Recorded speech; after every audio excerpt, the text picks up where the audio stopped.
In 1587, the Milanese cartographer Urbano Monte handcrafted a map of the world, divided into 60 color plates.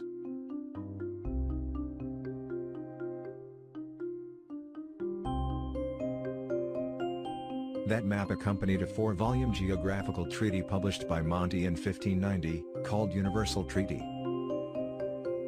Description and location of all known Earth so far, which is very well detailed and decorated. The treatise and map served, not only as a geographic tool, but also to display weather, fauna, habits, length of day, information about the eclipses of the sun, direction of winds and distances within regions. Therefore, this is a universal scientific planisphere.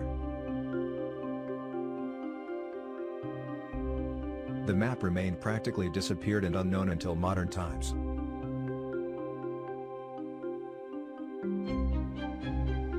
It is not uncommon for these types of maps to be mysteriously hidden from the public.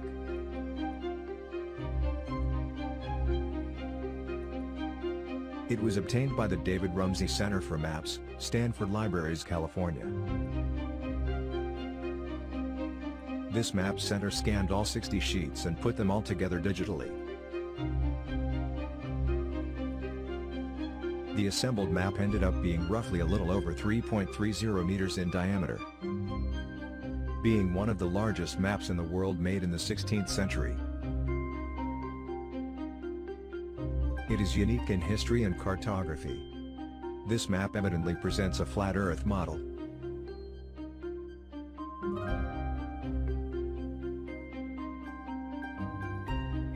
Of course, immediately after the map center put all the parts together and the map of the flat Earth will remain before everyone's gaze. They said that Urbano Monte's wish was supposedly show the entire Earth as close to a sphere as possible, three-dimensional, using a two-dimensional surface. However, what the map shows is quite obvious and clear. Represents the Earth seen from the top, directly over the North Pole, which is in the center, a perspective that former cartographers hardly used, according to the story they have told us. And in addition to being an irrefutable reference to the shape of the Earth, this wonderful masterpiece of geographical knowledge, it surprises us with multiple lands that surround the circle of the world.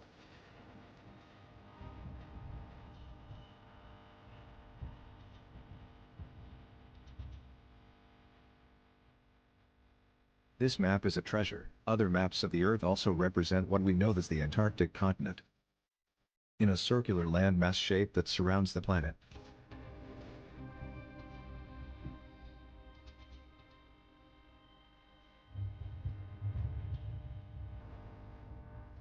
The map of Urbano Monte does not have Australia, as we know it, but shows a large landmass where it's supposed to be.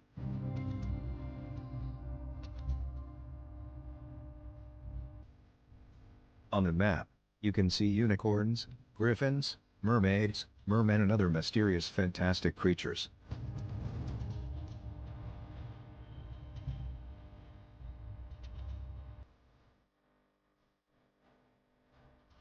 It also shows cities in North America where there should be no cities.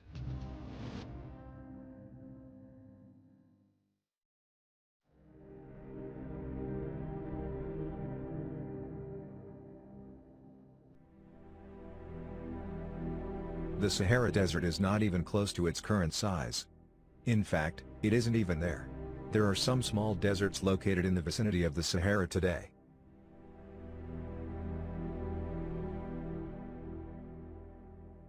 We can see lakes, rivers, trees, and animals.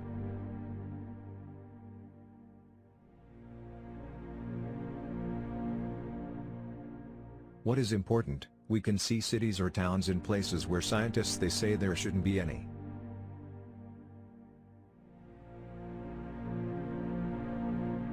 On the other hand, some of the places that we know today are found on the map where they're supposed to be. This suggests that the map was accurate at the time. The differences that we see in specific details must be attributed to when this map was actually created. And there is no definitive information on whether Urbano Monte compiled a map based on the original research of your time, or if you used some older sources.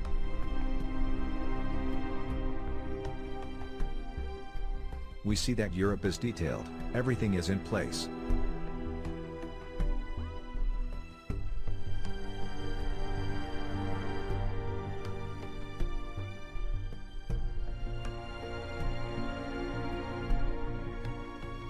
The Egyptian pyramids are also on the map, as well as the city of Cairo. Muscovy on this map is a ruined province, a river, and a lake. We observe that 12 kings are represented on the map of Urbano Monte. You have to think that they are the most influential nobles, the rulers who manage the destiny of the world.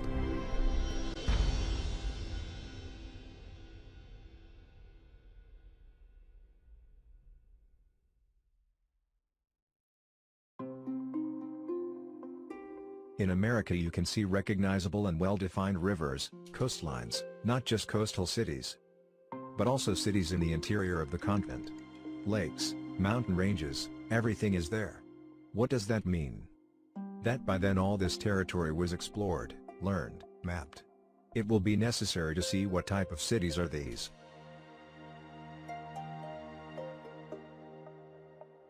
And in North America, deep in Alaska, we find a mention of Tartary, summer training camp of the Tatars. It means that this territory had been studied, mapped, indicating mountains, rivers, forests, cities and the summer camp of the Tatars.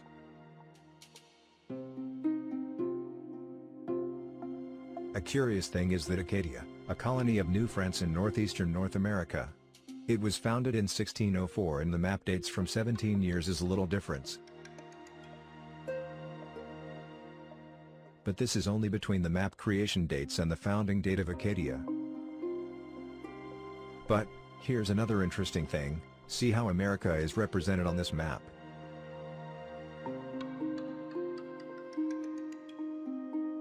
Now let's compare it to a more modern atlas from 1742 by Guillaume de Lisle.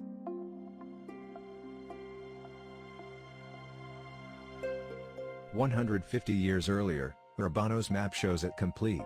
The fact that 150 years before 1742, judging from these two maps, the territory of North America was known, and at least, it wasn't just a blank spot in the World Atlas. Something quite strange.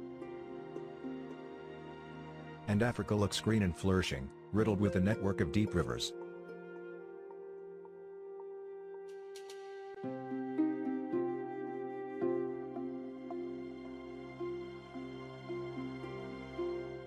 Another point of importance on this map is the drawing of Regione di Giganti, region of giants, where two large men appear, today called Patagones. The Patagones or Patagonian giants are a mythical people of giants that appeared in the first European reports on the southern Atlantic coast of South America. Region that for that reason received the name of Patagonia. Here's another thing, why is no one surprised by how Antarctica was depicted by the ancient cartographer? This is a full projection of the atlas. What do you see there in all those lands that? Are they unknown to us?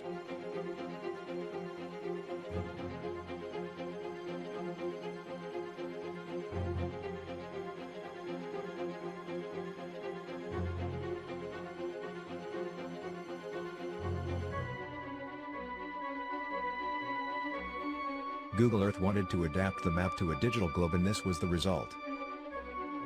But why did they make the world go round at this angle in the video? Why not show the North and South Poles? Perhaps because years later the South Pole would be represented like this. Precisely with nothing. Why hide those lands? And no one said anything about how the South Pole is represented on the map of Urbano Monte. But, there is a KMZ file for the Google Earth program, which can be downloaded. And you can see the projection of the atlas on the globe world also below. It seems that here the plane could no longer be adapted well to the balloon. What is in the upper right corner is probably Australia. but does not match. For nothing the Antarctica of Urbano Monte, nor the lands that are seen there, with the current spherical model. The funny thing is to see why Australia separated it from Antarctica on maps after this one. At the North Pole there are also differences with the one they show us today.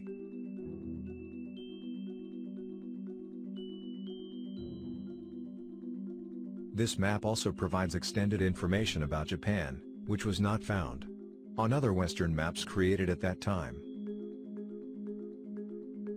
Another mystery is that the map clearly provides details of the areas not yet discovered in 1587.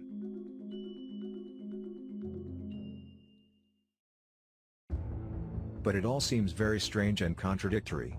On the one hand, it turns out that Monte was a brilliant geographer, and on the other, he did not know the rotation of the Earth around the Sun that they tell us officially, since a smaller sun is seen on the map, with its trajectory drawn around the Earth.